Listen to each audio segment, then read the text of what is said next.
Truth. No chaser. Welcome to Truth No Chaser. I'm Ashley. And I'm Jay. And I'm Frank. And this is a shot of truth stirred with bold opinions, reversing the miseducation of the Black community as it relates to health, politics, and cultural identity. And speaking of health, mental health, we have a beautiful guest with us tonight, Miss Kandice Stover, speaker and author. And the interesting story about Kandice is we actually go to the same hairstylist. We met at an event, Beauty, Brains, and Brunch. Okay. And after sharing our stories, we realized at the end of the day, we have similar backgrounds. Absolutely. And the main key thing was mother wounds. Yes. Right. Oh. And those of you who may not know mother wound, I'll give you the definition. Lasting scars a person may carry from a childhood where their mother was absent or disengaged. Did you know what that was? Did you know mother wounds? I now know how to define it. Somebody absolutely. Says we didn't show a mother it's not always, daddy trauma. There's also mother wounds as well, right? Right. So, Kandice, when or how did you come about realizing you had a mother wound? I realized in my childhood that my mom was very abusive to the point where we had defects in the home. So I knew as a child, like, hey, my mom doesn't like me. But it wasn't until I got older where I really realized that mommy issues are really an issue, because my parents been married 40 years. So I figured I'm good, it's not bothering me. This is normal. And then in my relationships, especially being a mother, because when you don't have a mom that's very nurturing, you can give out what's not put in you. So I realized, like, I'm not nurturing. I'm not attached to people. Or even in working, I had a coworker. She used to want to hug me every day. I'm like, nah, lady, like, back up. I don't want to hug you. And so she said, you wasn't hugged as a child. I said, and I was 23 at the time. I was like, you're right. I wasn't hugged as a child, but I didn't pay any attention. So in my adulthood, I realized how disconnected I was from people, how I lacked, like, say me and you could talk every day for years. We stopped talking tomorrow. It didn't bother me. And so not having that connection to my mom, which is the first connection a human is supposed to have, it made me very detached over the years. Mm-hmm. Y'all know I can relate. Yeah. I can understand that, yeah. That emotional detachment was really, really real thing. Exact opposite. Very affectionate in my household. So I never really had a issue with, people touching or anything like that.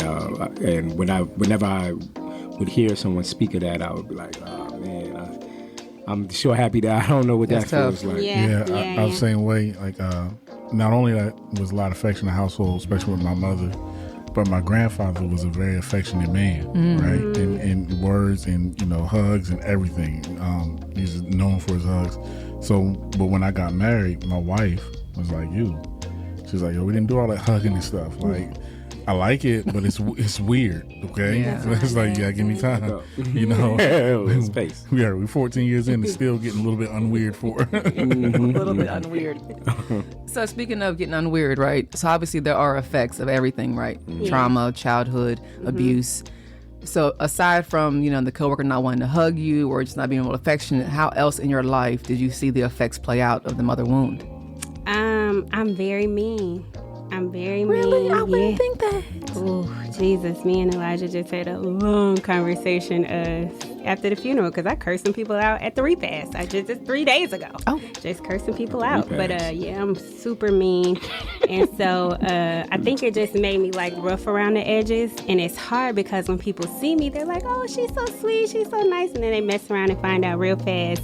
And so I think that now on this side of it, I remember one day just talking to my son, and I was like, you know what? I am very thankful that my mom made me so hard, because, she was in the street. She was doing drugs, selling drugs, doing her thing. And as she said at our event, she always had me with her. So I know what it's like to come out of trap house and count 10,000 as a kid, And so it made me want to be part of the streets. It made me be callous to committing crimes. I've done time before because I didn't have that, oh no, you shouldn't do X, Y, Z. My parents knew I was committing crime, and they like, well, let me get $5, let me get something, you know.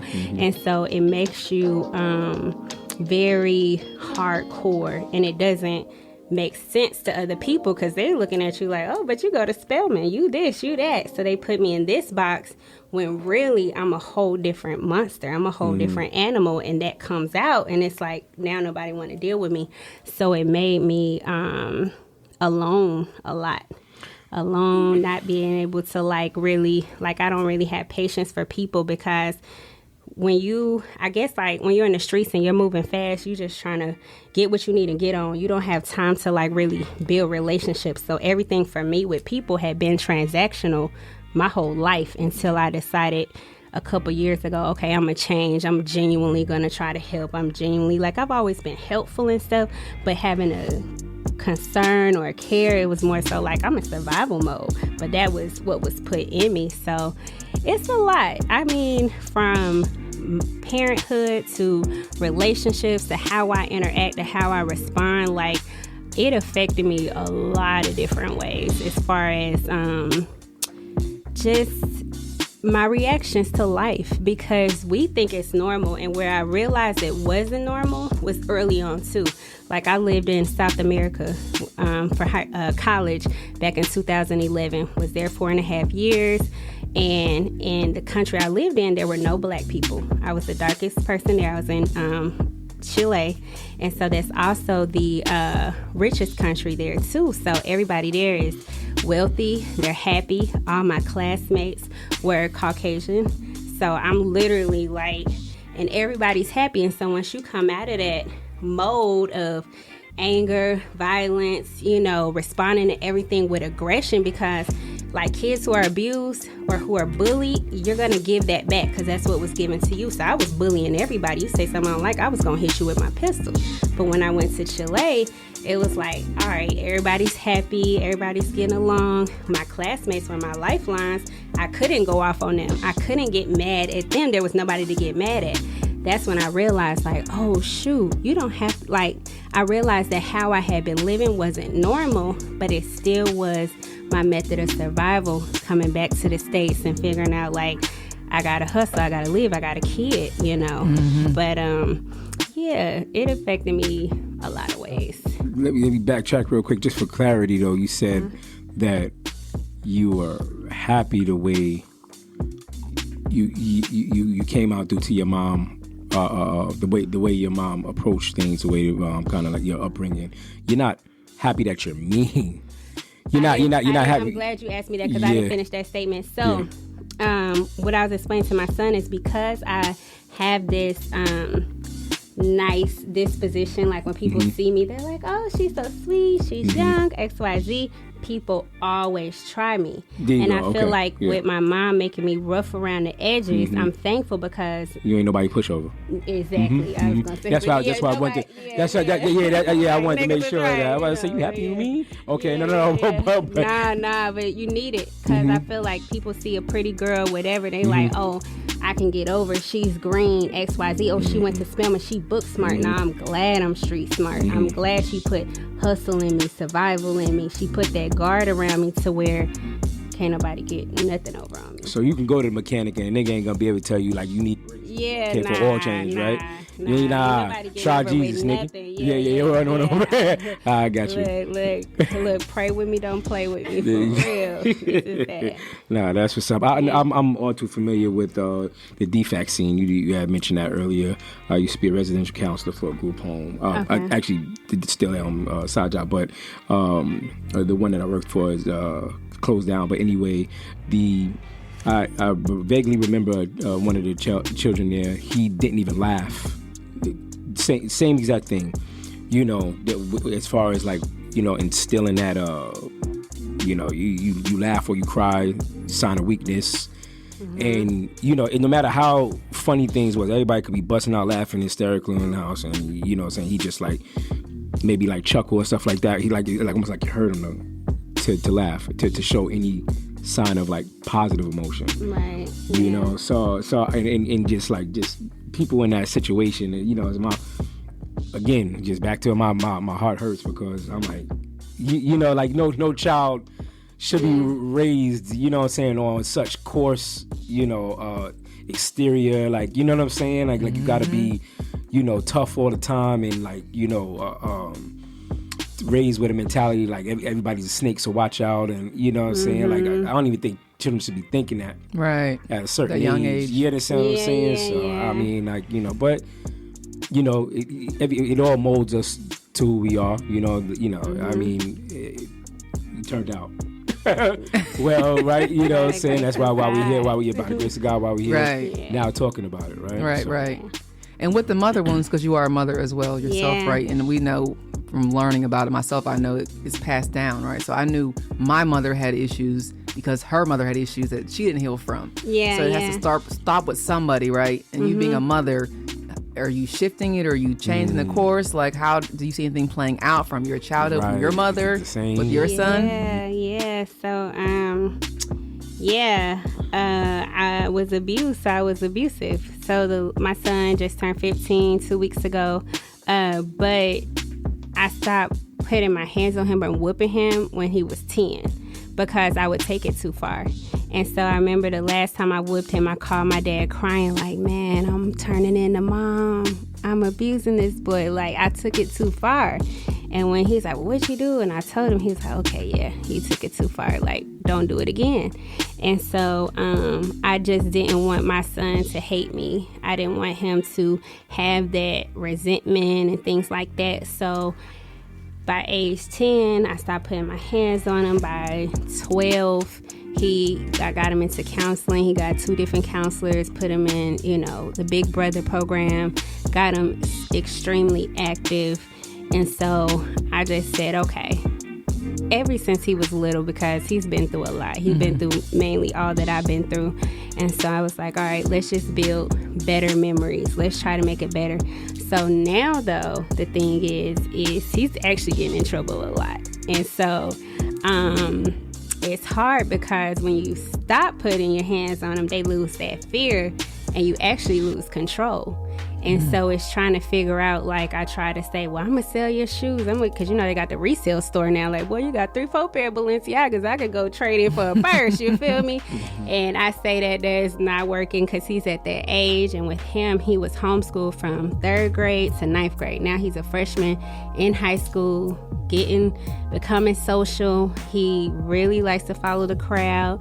So my mom, she used physical abuse, but she used a lot of verbal abuse. And I feel like that's like the worst because I remember everything she said that was jacked up, right? I can't still feel the body slams or the ass whoopings, but I definitely can remember all the words she said. So it's like I try to make sure I'm super conscientious about what I say to him, and I reverse it. It's like, okay, and I let him know, like, because now I understand that, like, and we'll probably get to this later about the healing part of it, but a lot of what I went through allowed me to understand that what my mom was doing wasn't her, it was the spirit she was dealing with. And lo and behold, one thing, my son act a lot like my mom too. That's a hard part because, like, my mom always played the devil's advocate. It don't matter what. If I say the sky is blue, she gonna say it's green. My son the same way. So it's like, you know, I gotta raise my mama. You know, like, y'all need to be with each other. She need to abuse you, and you see how you make it through. You know, but so that makes it hard. But I'm conscientious to let him know, because nobody really likes to deal with the core of it. Like, hey, you dealing with a spirit. You know, I can pray for you, I can fast for you, but you got to be aware that what you are dealing with is outside of you, and you're gonna have to pray. You're gonna have to really do something, because other than that, it's like nothing else is really working. You know, and so I just make sure I speak more so positive. Like, he got actually, the administrator called me the other day, come get him. So instead of putting my hands on him, instead of cursing him out, I took him to the lake and I had him write on a piece of paper, what do you desire most?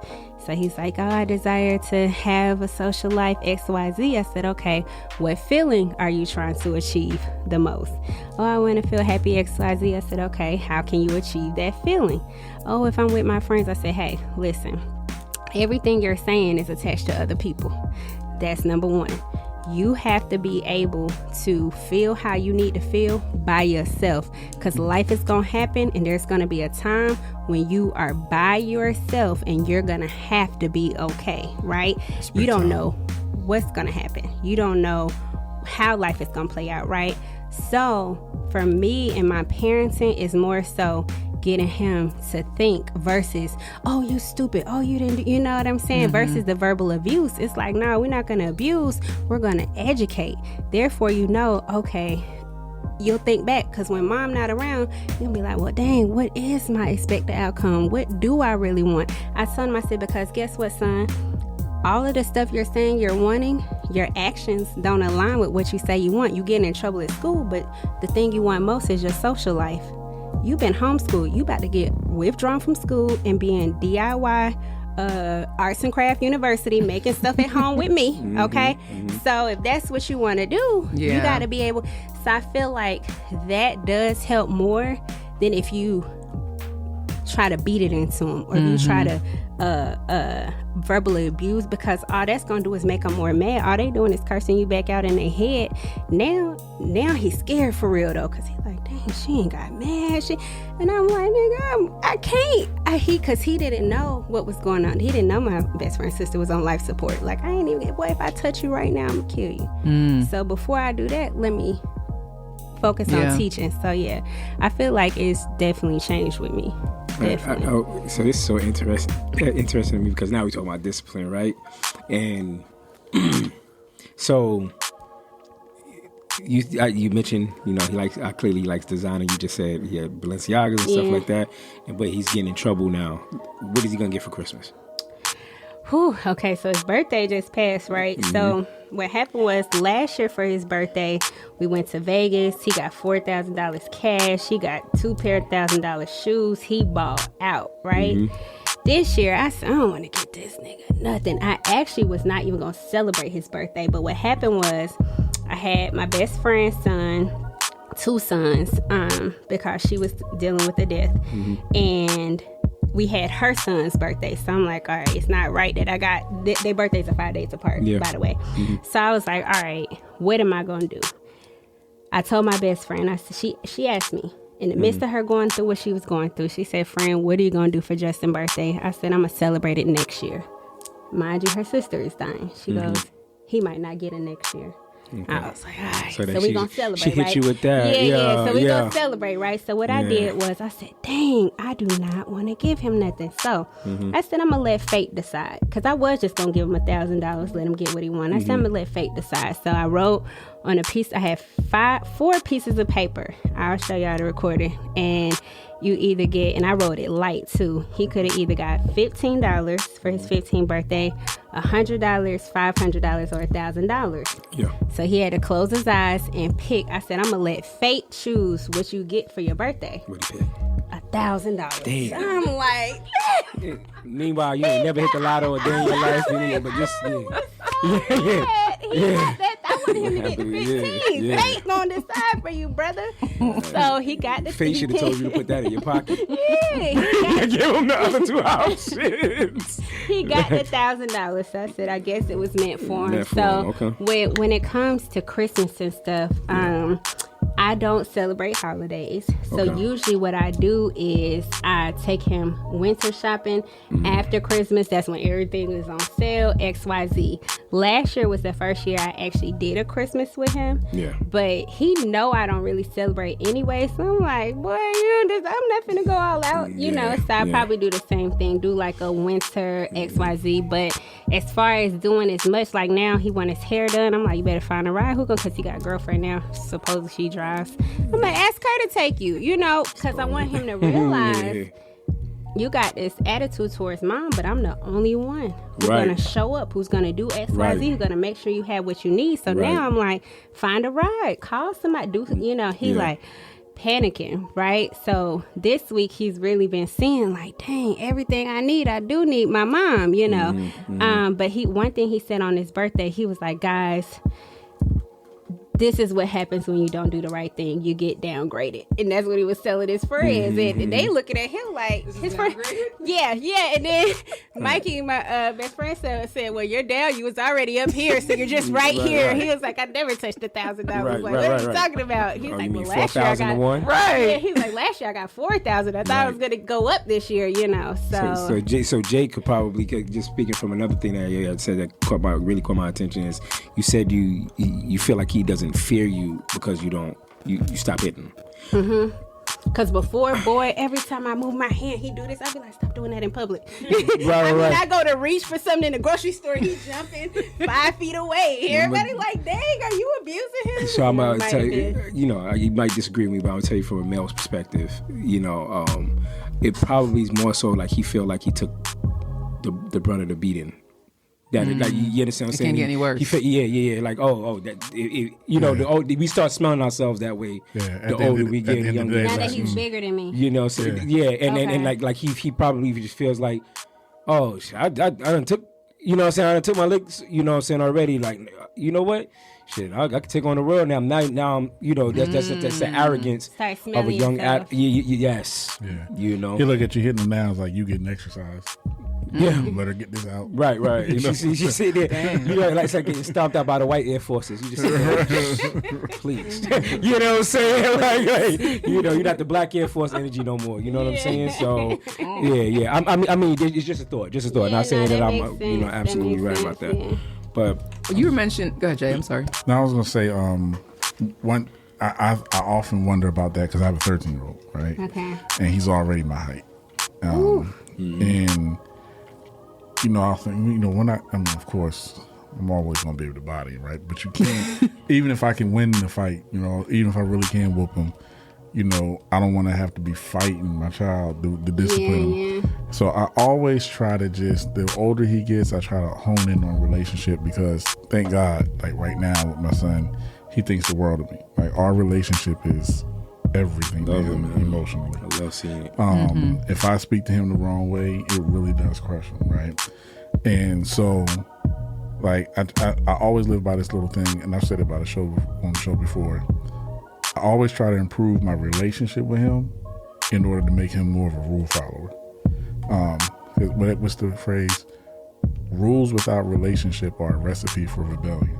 I like that. And young men at this age, they require. Say it again, Jay. Rules without relationship are a recipe for rebellion. And young men at his age and my son's age, they are, no matter how they show it, they yearn for relationships. That's why he's such a crowd follower. Plus the fact that it's due after being homeschooled so long. Right?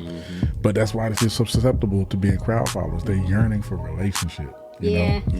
So every opportunity for discipline, it don't mean you gotta hug them and every time, but it's the relationship in all levels means a lot, and that's hard. Right. That ain't nothing easy itself, because you're trying to figure these weird people out. They growing into a new person, they into weird stuff.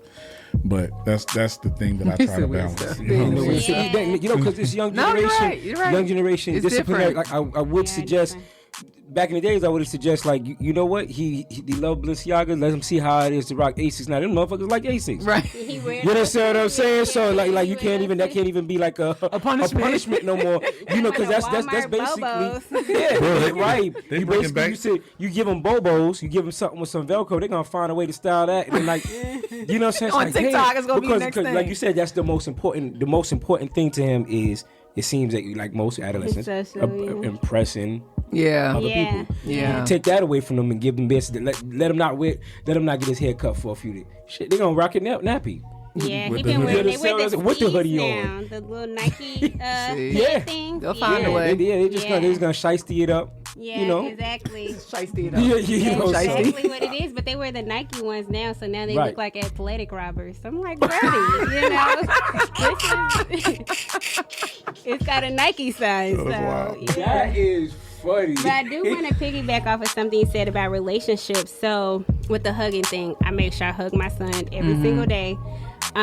Because I realize, because I know that I'm not a nurturing person, I'm intentional about being affectionate or talking or just being able to read his body language, like, Justin, you got something, like the other day, I'm like, you got something to tell me, huh? You got a new girlfriend, huh? He's like, yeah, how did you know? I'm like, 'cause you over there looking all goofy, like, what's up, you know?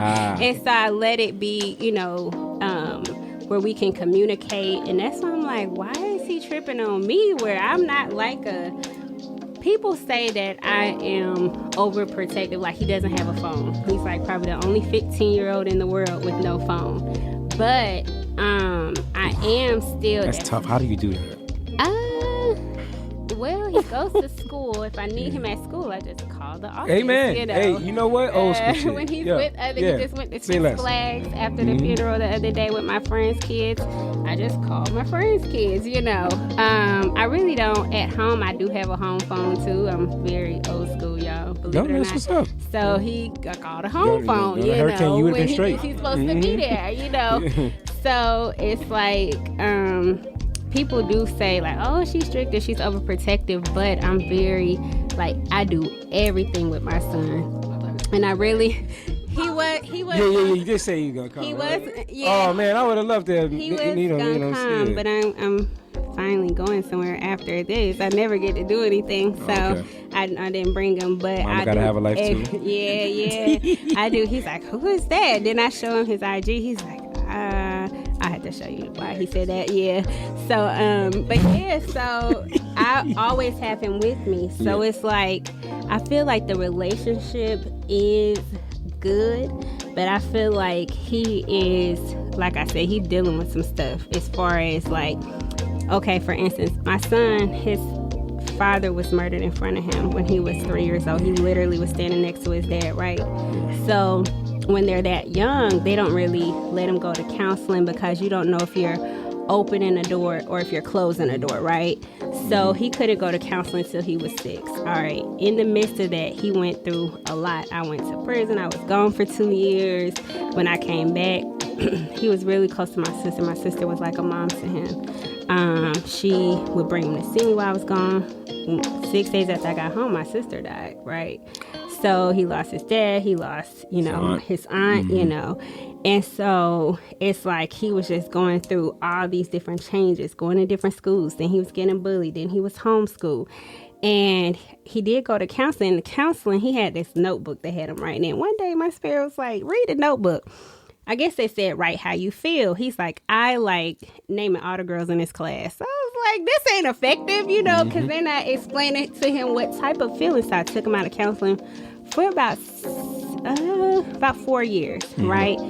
So over that time, I just try to keep him like he went to a coding school. He knows how to code in like 5 different languages. He's created a game, created an app or whatever. And so it's like, okay, that's cool, but nothing ever really focused on his social side. Like he go to Big Brother, there's guys there. He go to, you know, the coding class, there's people there. But this is the first time where he gets to actually be a kid and skip class and talk to girls and want to hang out and, you know, do things. So it's like, I feel like that part of him is like, well, I've been with my mom all day because I had to be. Like, she always says me with her. I'm in homeschool, XYZ. So I'm thinking, oh, the relationship is great. You could talk to me about anything. I'm very transparent, XYZ. But now that you get to have a relationship with other people, it's like, what she's talking about. So I feel like that's the part that's like, okay, let me just educate you on your choices and what you're doing and things like that. But I told him, like, I could, like, my mom, like how you said they get big, my mom would just straight punch you in the face. When I started Spelman, I went with a busted lip. She drove me there. On the way there, I was on the phone with somebody. She got mad. She thought I was saying something about her. She literally stopped the car, punched me in the face, bust my lip, and drove me to Spelman. I walked on the campus with my lip bleeding. So I told her I could be like my mom. You could be going to that school with a busted lip, you know. But I'm like, nah, it's not. I don't even want that negative energy. I don't even want that anger. So that's a method of you overcoming that, like kind of, you know, and you did that on your own, it seems like. Yeah, like just going through, that's why I was trying not to get into, the healing part, but yeah, just going through my own journey. You know, I'm real big on my energy. I'm real big on being able, so like losing so many people and going through so much trauma and coming from prison and you can't live where you want to live and going through all these things, I had to get my mind right. So in getting my mind right, it's going to impact like, okay, I can't be that type of person in any situation, not to, unless you piss me off, but but knowing like, okay, the main person I have to be good for is my child. So yeah. What I want to dig a little bit deeper into, if you can, right? Like you went through, I really latched on to where you said, certain traumatic experiences triggered you to think a certain way, right? And that's like, we had another psychologist on the show, Dr. G. She was talking about how we get used to certain, like our brain emitting certain chemicals that, some of us our brain may have to, emit those chemicals and send those endorphins through our body at certain moments where we have to live in it, right? And, certain traumatic experiences, and if we're not in the midst of an experience, we find ways to make it trigger, right? But I'm listening to you and how you were describing life was, and then we're seeing things on the other side, which we still have yet to get into, but even the way you talk about how you are intentional about how you parent, how you're intentional about your energy, there was a process there, right? That there was like a digging deep there that had to, because there's a complete shift in the way you just function emotionally, psychologically. And if you're able to articulate it, I'd like to just dig into what that process was like for you personally. All right. So, my sister passed away in March of 2017. So we'll say October 2017. I meet this young lady, random situation, meet her one night, and she's like, hey, let me get your number, XYZ. She's actually trying to holler at me. And so I'm like, I'm not trying to deal with girls or whatever. She's like, no, I just want to be your friend. I'm like, all right, cool. So she comes, she's like, let's go hiking, let's go to Stone Mountain. So she come to get me, I'm drunk. She like, how you gonna hike and you're drunk? Like, you got a problem. And it was like but drunk is drunk. That's probably not the activity you want to do. She's like, and it's the middle of the day, so she's peeping, I got a problem. I was a drunk. And so she's like, all right. So we take the little sky, we still go to Stone Mountain, but we take the sky bucket up. So fast forward, she tricks me. First she started sending me these YouTube videos, and at that time I wasn't trying to hear it. I'm like, man, go ahead with that. She was trying to get me sobriety or something. No, she was sending me Lisa Nichols, just positivity. She was sending me positive videos and stuff like that. I got you. And so then she was trying to get me to listen to Abraham Hicks. I don't know if y'all know who she is, but her real name is Esther Hicks. It's Esther and Jerry Hicks. They basically teach about law of attraction. Think about what you're thinking about. Begin with the end in mind. Life is supposed to be fun. Asking it is given. They've written a lot of books. They do a lot of talks, but she never says God. She always says source, right? So when she first tried to get me to talk, I'm not listening to that witchcraft. I wasn't in church, but I wasn't going with that either. I was like, not with that, right? So she tricked me. She was like, oh, let's go to Vegas. I got these free tickets. It's like $1 to fly on Frontier. We're going to get the drop top. I'm like, cool. We go to Vegas. We get the drop top. So we go late. So the next day, she's like, oh, we just going to drive. We actually were not going to Vegas. We were going to Sedona, Arizona. We drove to Sedona. So on the way to Sedona, she gives me a notebook. And she's like, hey, this is your notebook to God. This trip, I want you to just talk to God. I started crying. I was like, but I wanted to gamble. Right. I was wanting to turn up, drink, smoke. None of that was going on. Just hop out the car, right? I was pissed.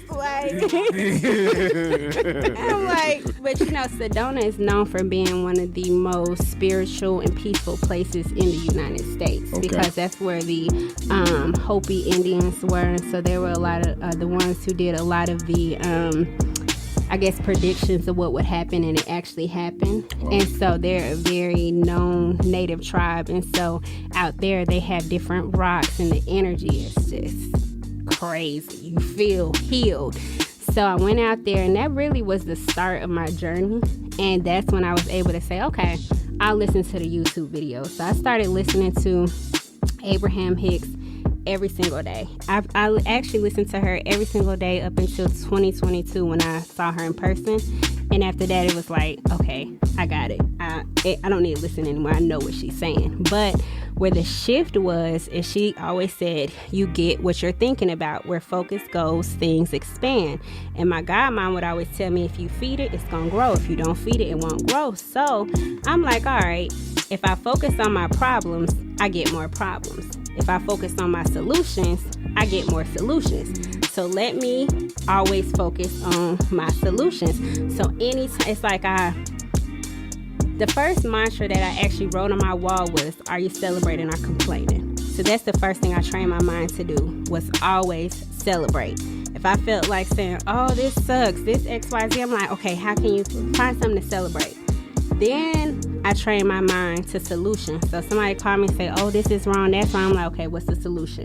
And my mind automatically started reprogramming to problem solution. Like right now, anybody can call me right now with any problem. I'm going to a solution. And so then she's like, okay, if you think a thing, feel a thing, and speak a thing, and it's all on the same page, you're going to attract what you want. And so throughout life, like I have tatted on my side, toda mi vida yo quiero mi suerte. And in Spanish, that means all my life I want my luck.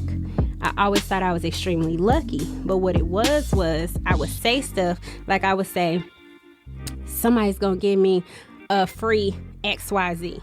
Somebody's going to give me free this. And I would believe it. I would speak it, believe it, I'll feel it, and it would happen. And my friends was like, man, you practicing magic or something? Like, how do you do this? And so I got several people who could tell you, like, that always happened to me. So I understood what Esther Hicks was explaining was, if you speak it, say it, think it, you attract it. So I was like, okay. I went on that journey, and I feel like that was my practical thinking part of it. Like, just, you don't have to have, manifestation. You don't have to have any type of religion. It's A plus B plus C equals your result, right? So then I met a guy in 2018, and this is the next year, and he's like, hey, do you believe in Jesus? And I was like, yeah, but I hadn't been to church and all this type of stuff. He was like, look, you need to get back to God. And so I was like, all right. So I started get back into reading my word and going back to God, but I was living such a just wild life. I was out of prison, still committing crime, still selling drugs, working at a strip club, working at strokers in the back, just doing my thing. So drinking every day, smoking every day. I smoked 7 blunts a day. So it was like, okay, I'll listen to God, but I'm over here high, so what y'all want me to do? And then my grandmother passed away. She actually died at my uncle's funeral. And she had a heart attack. You say uncle, this is my grandmother's only son. The funeral started. My aunt didn't even get through the opening. She was like, my son, and had a heart attack, right? And so my grandmother was my mother. See, I wasn't close to my mom at all, but I was super close to my mom's mom. Yeah. And so I had spent so much time with her. So that was like, when she passed, I stopped smoking. After that, I had enough clarity to be like, you know what, I want to do something in my life, And so I started my trucking company. Actually, the day after her funeral, I moved into my office. Mm-hmm. And I feel like that was the biggest transformation because, one, that was like the lowest of the low. Like, okay, this is the last person I really can lose that has value to me to where it's going to break me, right? And everybody around me, they did the same thing with my son's father. Like, oh, she going to lose her mind. She ain't going to be able to take that, This going to be the end for her, right? And I was like, yeah, this going to be the beginning. I can't cry no more. And so I just stayed focused on business, started a trucking company. I got off social media for 1.5 years, no social media. Came back, God came to me and was like, hey, you need to start talking about me. You need to, start teaching, because spiritually I know that I'm called to teach. So I'm like, all right. But when I had been on social media before that, I had been like very vulgar, I was dealing with a real bad Jezebel spirit, real heavy seductress spirit. So I would like post pictures like for everybody, family following me, see-through shirts, no bra. Like I was real out there. Were you combative for people on not really arguing with people. I just was like, just talk shit all the time, you know. Yeah. And so I was like, well, how am I gonna go back and talk about God? But somehow, I don't know what happened, because now everybody had me revered as holier than thou. I'm like, y'all remember who I used to be? But anyway, transformation is a part of everybody's life. That time away, that year and a half, I came back on my grandma's birthday in 2022. And God would just kept giving me stuff to say. Say this, say this, say this. And so it more so became, I saw that when I would say what I would want to say, it was, there would be like really no engagement. But when God would tell me to say something, the numbers would shoot up. I'm like, this is what this is for. God is rising you up in this time because people need somebody who looks like them. Mm-hmm. People need somebody who's been who they are. They need somebody who's been a dancer, been a drug dealer, been a felon, been a single mom, been to college, been out the country, been all these things, because I'm not just talking. Now I'm living it. So now my transformation is like I did still smoke cigarettes. I quit over a year ago now. So it was like, okay, now I gotta transform even further because God is raising me up to go and speak to people. Mm-hmm. And I don't want to go around them and be hugging them and things like that. So in me seeking solace in my mind from going through just hurts, different transformations, people tricking me into getting my life together, it all just kept pushing me forward. That's that was awesome. a long answer. No. That's a great answer. That's a great answer. That's a great answer. Absolutely. A few gems in there. A lot of gems in there. One of my favorites was just when you were talking about, how can I go back and talk about God now? And you described why you were the right one. Because a lot of times, kind of lays into our last show, imposter syndrome, right? Right. Where we think we're not the one, and we make up all these disqualifiers that actually are qualifiers for the people that God wants you to reach.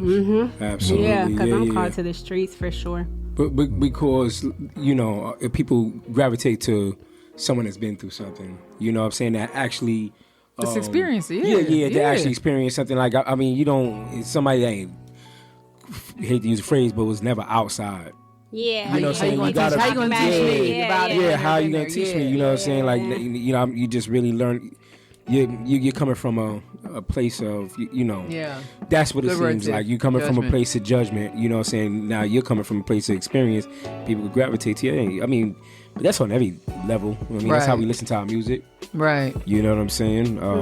The real is going to prevail, Well, it goes back to that relationship concept, right? Because we've and even if it's somebody that's, from the streets, not from the streets, whether they had the same experiences you or not, you and all of us, right? We make ourselves open to a point where we're finding some sort of a common ground to build that relationship. And then once it's relationship, right? If I don't know Ashley, I can be like, yo, why you acting like that? Ashley's offended. If I have a certain type of relationship, it's like, yo, Ashley, what you doing? Then it's just like, yo, my boy said, what am I doing? You know what I mean? Right. It's different because of relationship. So when you wear, your story on your shoulder and you allow people to make it even easier to find that common ground, that's where the lack of judgment comes in, because it's like I'm talking to somebody that I can easily relate to. Right. Yeah. Right. Yeah, That's true. So when like the title of your book, when it's too much, like honestly, so it took a perfect stranger to take you on this. That was a weird trip. Yeah. I'm gonna be honest with you. I would have. I'd have been out. Yo. I would like to go. I thought he was going to Vegas. Once I didn't see no bright lights, I'd have been like, "Hey, girl." I would have been texting like, "Hey, come get me in Arizona." Soon as the highway started saying south. Right. We're going the opposite way of the. Right. And she's like, go to Arizona. She's all like, yeah, I'm sorry, Martin. I just didn't want to go. I know you don't watch TV, so it doesn't. I know that's Martin reference. Yeah, we Martin fans, so like, my bad. But yeah. Like, that is super interesting. But You know, for what it's worth, you were a bit rogue, right? You know what I'm saying? So it wasn't out of your nature to take a step like that. Went out with people that I didn't know. I have so many stories. But yeah, Right. I did that a lot. Yeah, that's back in the day. See, that's you know, I'm not even going to come She's in a passion. with somebody else. She was in a passenger seat, right, riding again. All right. Ride or die. Die again. Die again.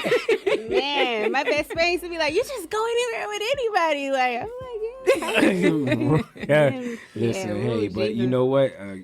God sent that person to Absolutely, you. You know, absolutely. Looking back at that story and looking back, you know, so for a all of this, reason. like, you know, as far as your life as it pertains to today, right? Where are you? Your mind, your state of mind, your heart. Your where wounds, are you? yeah. Yes, yeah. So I feel like as far as pertaining specifically to the mother wounds, I am healed in the essence of, I had forgiven my mom a while ago. Ephesians 6:12 tells us that we wrestle not against flesh and blood, but against powers and principalities in high places. So what I had to realize was what I was dealing with my mom wasn't her, but it was the spirits and the demons per se that were coming from her trauma, her substance abuse, just a lot of her own instabilities that were opening the door for these type of things to come in. Because if you in a crack house, everybody dealing with everything, and you taking all that in and bringing it back to your family like a sickness. That's like if you go in a room with a bunch of people coughing and you come back home, you're infecting people, right? And so I had to realize, like, because when I was 24, rewind, me and my dad are super close. I think I said my parents been together 40 years, so me and my dad are like that. And so what God had given me was that my mom was jealous of that relationship. And so the funny thing, one thing God always does is he allows me to feel what people are going through. So at first I was like, how could a mom be jealous of her daughter? That's crazy. But what it was is my dad is super funny, super outspoken, same hardcore, no hug type guy. But like he'll call me, he could talk to me on the phone for 2 hours, right? Be in a house with my mom for a whole week, not say nothing.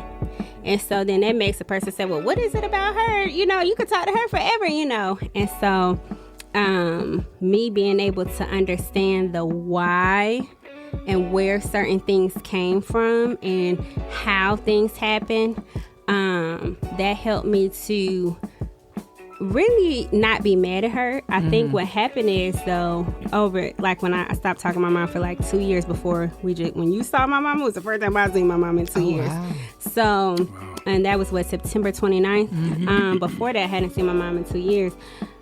Prior to that, every time I would see her, she would try to anger me, right? And so I told my dad, I said, the spirit in her wants a 2-for-1. That spirit want me to harm her. Therefore, it could take us both out, because the spirit knows that if we come together spiritually, we're going to be dynamic, right?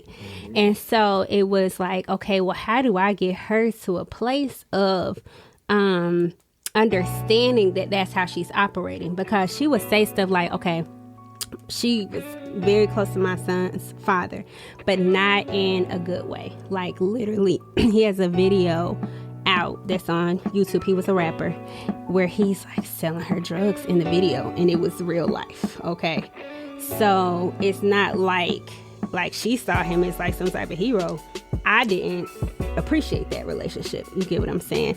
And so she would say stuff, and my son is a junior. She would call me and be like, I bet you don't even remember his name. Like, what are you talking about? Like, I bet you don't remember what he looked like. You know, just trying to use him to provoke me, like going as low. And I had to realize, like, this is a spirit that this lady is dealing with. So deal with that spirit spiritually. Pray, fast, or whatever. So I pulled away because I wasn't strong enough at that time not to hit her, right? So I'm like, let me not be around her, because you're not going to keep trying me, right? So I feel like the healing side of it was when I met Ashley, and she's like, yeah, I forgave my mom XYZ. I'm like, dang, okay. Let me try to, at least talk to my mom. Because I feel like if I would have met Ashley, I wouldn't have talked to my mom still. Because I feel like I forgave you, but I'm not going to give you another opportunity to do something, right?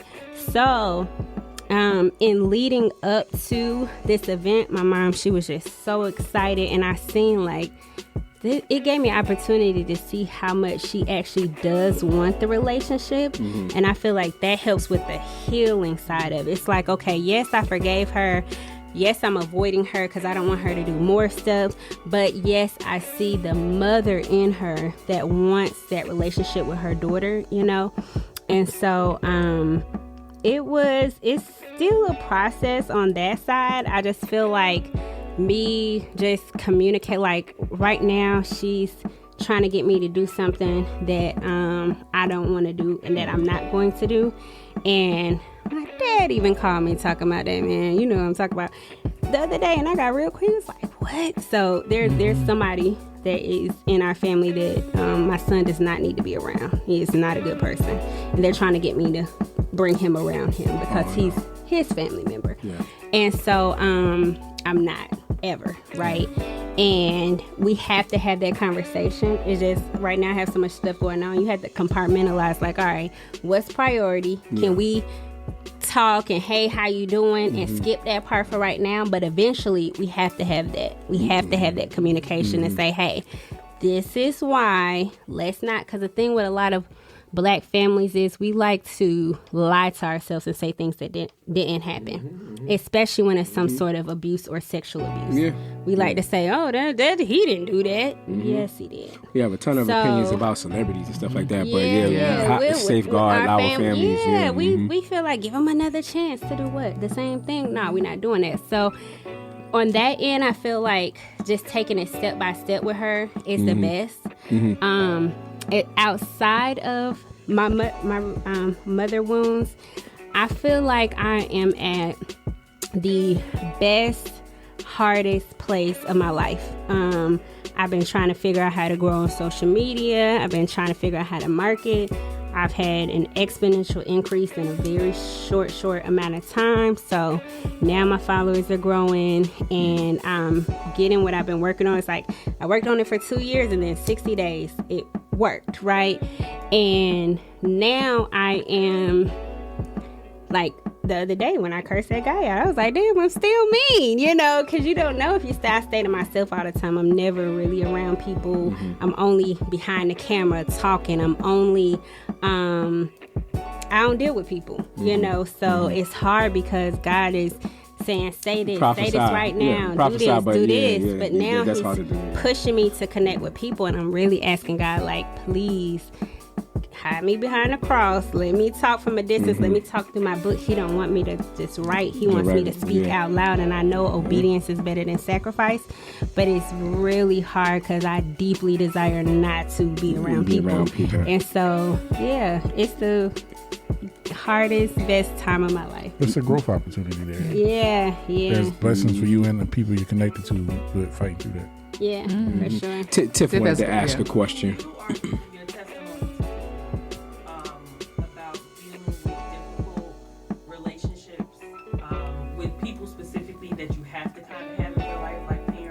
Can you talk a little bit about how to set boundaries? Okay. Because you have a child also. You're a mother. Your mother's grandchild.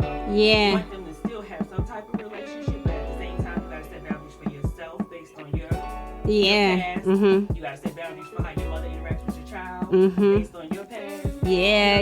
So how do you just speak to how you set boundaries in a healthy way? Yeah. So, for instance, I did find out that my mom was abusing my son. That was very rough. He was like, every time I try to do my work, she hits me in the head if I get it wrong. And that's abuse. Okay. So my dad was like, well, do you mind if he still come around? So for a while, the answer was no. But I'm like, only in your presence. So until we can have a sit down, let's talk, you have to have some type of mediator. You have to have somebody who's going to be the accountable person, the watch guard for something like that when it comes to your child. And me setting my own boundaries, for example, she kept texting me after our event about something I didn't want to talk about. And I had told her, say, hey, Mom, I do not like to talk about things that I don't desire, because when you talk about anything, you're starting to draw it to you, and I don't desire to draw what you're saying to me, because she was warning me about something, but I didn't realize that at first. And so I had to, tell her, like, please stop texting me. She's like, beware of jealousy, beware of jealousy, beware of jealousy every day. So I'm like, I don't want the word jealousy all in my spirit like that, So the setting the boundaries part was me explaining to her, hey, I don't discuss. I said, because she said, I see you didn't respond to my message. I said, I didn't respond because I don't discuss things I don't prefer. If I discuss it, I'm drawing it to me. She's like, oh, well, thank you for explaining it to me. So I feel like the boundary setting in that with her is just communication. Hey, that's not what I'm on, So, yeah. Yeah, make it clear what the time that you're on. That's good. And she mentioned a couple of times about our event. And for those who do not know, okay. Yes, we had an event together, Mom Let's Heal, and it was after our encounter at Elijah's Beauty Brains and Brunch. Like, let's do a mother and daughter retreat. And when I say she be on, because I'm like, okay, let's do a retreat. I'm thinking like this is in July. We said this. She's like, okay. I'm thinking like, okay, maybe sometime next year. No. We had it like 2 months later. Literally, she was like, we're doing it right now, which is great because I needed that. Yeah. But it was literally, our mothers, our Randy out with my mom, her best friend, and her aunt, and because her mom couldn't make it. But it literally was needed, right? It was amazing. The similarities were impeccable. I didn't know like how much we grew up similar, right? And the wounds are serious, and they're there. And I didn't know that was the first time you've seen your mom in 2 years. But it was just like her mom was so appreciative. Like, she really was engaged. My mother as well too. We prayed for my mom. Like, it really was a moment. And it really was literally Mom Let's Heal. We had facials, gift bag. It was a great time. Definitely was. But that's the event she's referring to. Yeah, I think I saw it on your page. You had a beautiful time. Yeah, you captured the moments really well. Cause I texted Justin, you. Yeah, I texted you. I was like, yo, this look dope. Yeah. You know what I mean? Yeah, that event, I will briefly say that is the strongest I ever felt the presence of God in my life. It was. My friend, her mom had actually been sober for a while. She was on drugs for 30 years to the point where she really didn't even raise my friend. So that's why I invited them, because she's on the other side of her addiction. I wasn't quite sure if my mom was still using or not, because I haven't talked to her. I know she went to rehab, but I still wasn't sure. So I was like, okay, having somebody on the other side would be great. Well, the day before the event, my friend, her mom gets into a car accident. So her mom was in the ER during the event. But she still wanted to be a part, so her aunt came. Well, her aunt, we had Ashley and I and Elijah, we curated questions to where nobody would feel guilty. Nobody would feel the need to defend or explain themselves. And so the question that I feel like the glue was Lala, my friend's aunt, because she got the question, what were you missing as a young girl? And her mother had been on crack and heroin as well. And so she was the older version of us. And so she was like, yeah, my mom, she kept a clean house. She cooked for us. She was us, and Auntie had no clue that nobody in the room was dealing with addiction. And so that really opened the door for, Ashley's mom to say what she said, and my mom to, basically express. And then when they did, the Lala just jumped up. My friend's aunt was like, let's pray right now. And it was just like, it felt like God walked in the room. It genuinely felt like God walked in the room. So that healing was just so needed. It's just like, I'm like, we got to do that all the time, because people need it, and people don't have a space to feel comfortable. Like, I didn't expect anybody to admit, like, hey, I've used or I'm using or whatever. I didn't expect that, but for her to be their age and to be like, hey, this happened, and she didn't have a clue at all. No idea. That she really opened up the door. So I feel like God, that was a divine appointment. He ordained for her to be there. Yeah. If you don't mind, really quickly before we switch gears. Okay. Because between the two of you, we all know who Elijah is, but the folks listening may not know who he is. Okay, yeah. Well, he was on the show before. He was on season 1. Yes, he was. Yes, a friend of the show, family of the show, hairstylist, friend, assistant, all that good stuff. Elijah Martin. Elijah Martin. No, Not Martin. Sorry. Elijah Cohen. Cohen. Yeah. Sorry. He's a He's personal our stylist. hairstylist. Yeah, creative director, all that good stuff. Yeah, he does everything. and that's well, wanted to give us credit for the event that y'all did together, but also just in the midst of you all being talented and doing that, that's another talented brother who has a lot going on, but still has a heart for doing things like you all are doing and truly impacting people's lives. Absolutely. Yeah, for Absolutely. sure. For sure. So Kandice, so there, right now there's a young lady that's going through a lot simply because she doesn't know what her parent, her mom went through. Right now there's a young woman that is trying to raise a woman, but it's toughest from those wounds. What is your overall message? What or words of encouragement, anything that you can give to that listener? What would you say to the younger Kandice? Absolutely. Yeah, there you go. yeah. Thank you for wrapping that up. My bad. Most definitely.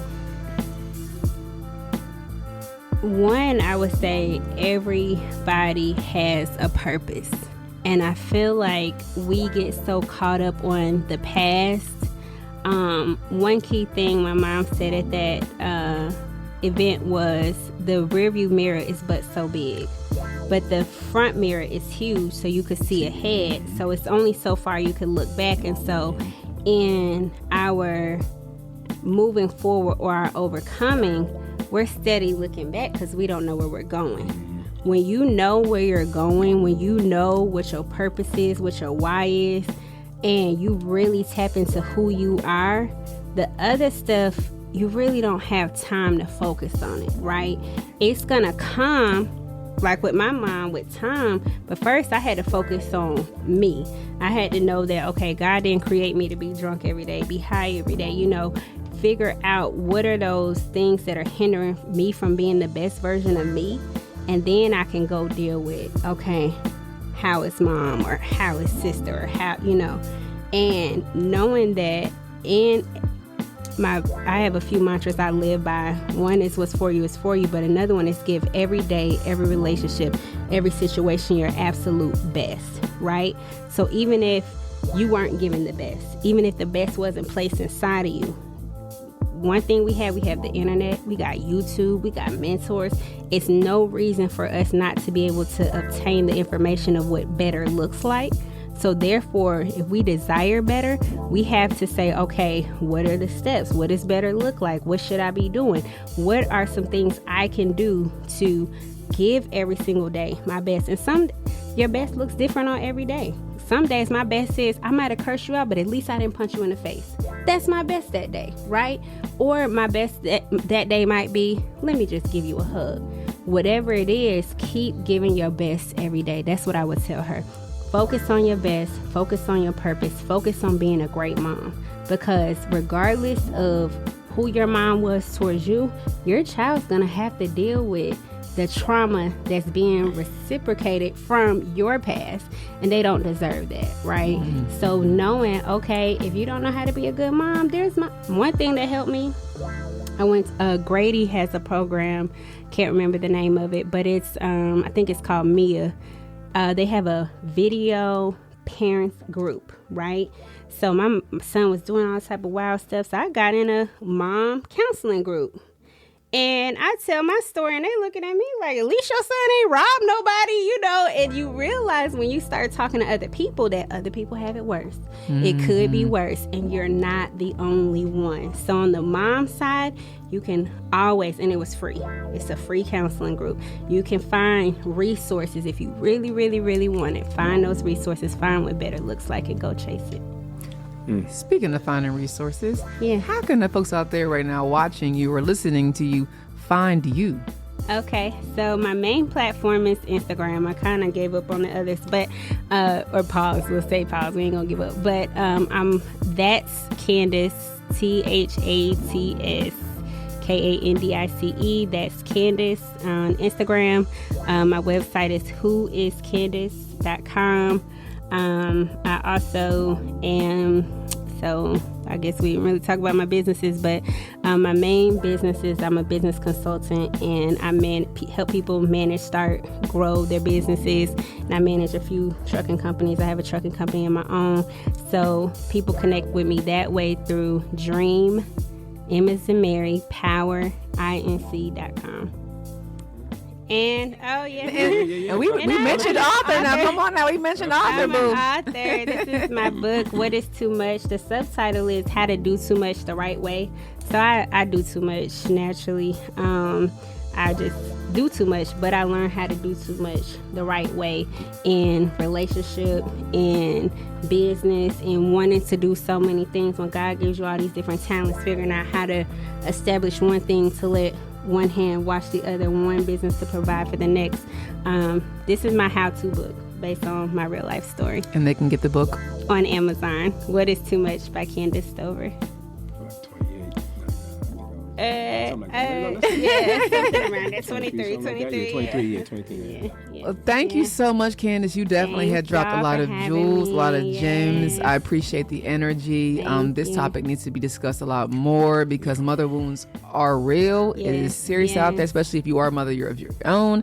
Unfortunately, by the grace of God, I'm not a mother yet, so I'm getting Not there. by the grace. But yeah, girl, I wasn't ready. I wasn't healed all the way. I wasn't healed. Okay, I'm on my healing journey still. Understood. But anywho, thank you again for stopping by. Y'all go out and look for her book, get her information. Jay, what did we learn today? Well, we first, just like we professed, we talked about mother wounds, defined what mother wounds were, right? Kandice shared with her story about how she realized she had a mother wound, how it played out in her life.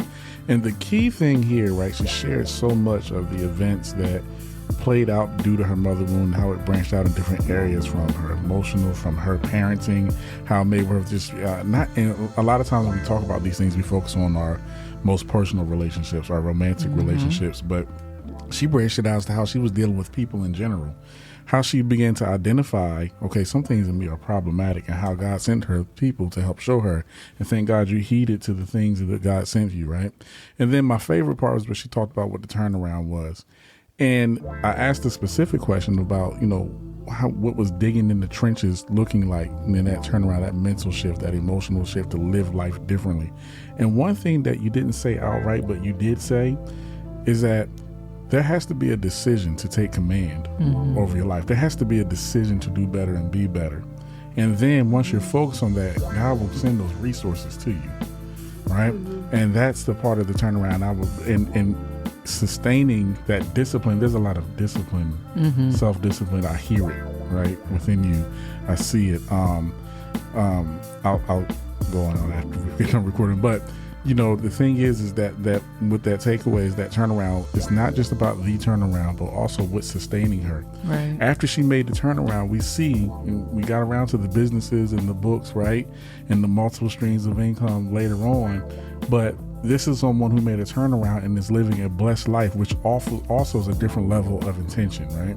So what's so beautiful about your story is that you went all the way from, for lack of a better term, from the gutter to greatness, for real. And we get a lot of people on Instagram or on YouTube and speaking positively, this, that, and the third. I don't judge folks. I don't know their story. I don't know them personally. But the word says, try the spirit by the spirit. And you really are the real thing. And I appreciate that. And I hope others continue to hear your word. So with that said, close on out, y'all. Yes, sir. So this audio version will be available on all of your streaming platforms. You can also go to YouTube. YouTube.com/The Truth No Chaser for the video version of this podcast. And again, like Frankie said, if you are listening to this audio anywhere you listen to your podcast, you can download this. Yep. Also follow us on TikTok, Truth No Chaser, and Instagram, Truth _no_chaser. And when you go to YouTube, subscribe. Subscribe. That's it. And until next time, keep walking in your truth, Black people.